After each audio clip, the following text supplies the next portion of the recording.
শুভ বিকেল বন্ধুরা, শিমুল পলাশের কাব্যকথায় আপনাদের সকলকে আমন্ত্রণ জানাচ্ছি। এই দেখুন, অফিস শেষে বাসায় ফিরে এক কাপ চা নিয়ে বসে পড়েছি। সারাদিন অফিস শেষে যখন বাসায় ফিরে আমার এই ছোট্ট বারান্দা বাগানে বসে এক কাপ চা খাই, আমার সমস্ত দিনের ক্লান্তি চলে যায়। আমার এই গাছগাছালি ভরা বাগান, বারান্দা, এই তো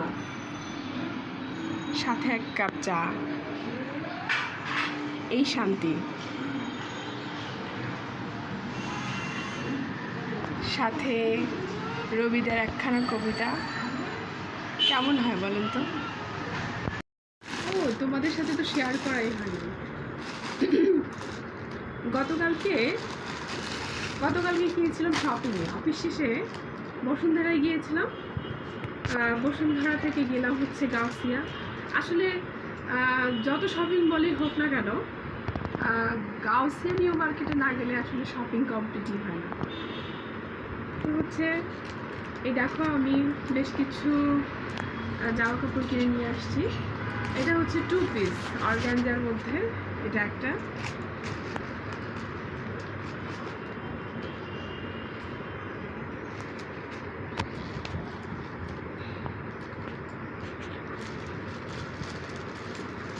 দেখতে দেখতে গল্প করে আসো। আসলে শপিং করতে কার না ভালো লাগে, সকলেরই ভালো লাগে।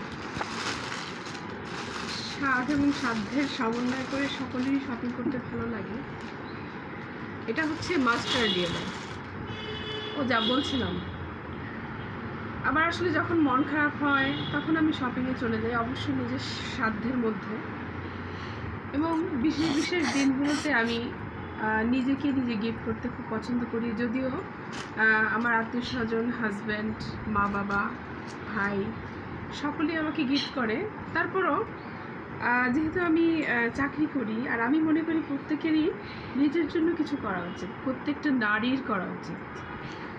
কারণ নারীরা হচ্ছে নিজে যদি ক্ষমতায়িত হয় তবেই না তারা তার সন্তানকে ক্ষমতায়িত করতে পারবে।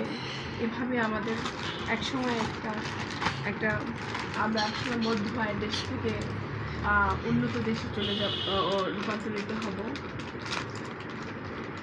এটা দিক না, নুট কালার খুব চলছে। এই দেখো, এটা হচ্ছে নুটসের। নুট কালারগুলো বেশ সুন্দর, বেশ সুন্দর। দেখো, আমার ছেলে ক্যামেরা ধরে আছে, সৌম্যদীপ। একটু ধরো না বাবা সামনে।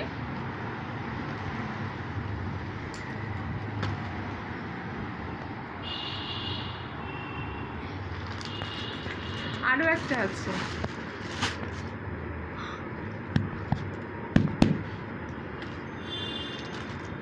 দেখো, দারুণ না কালারগুলো?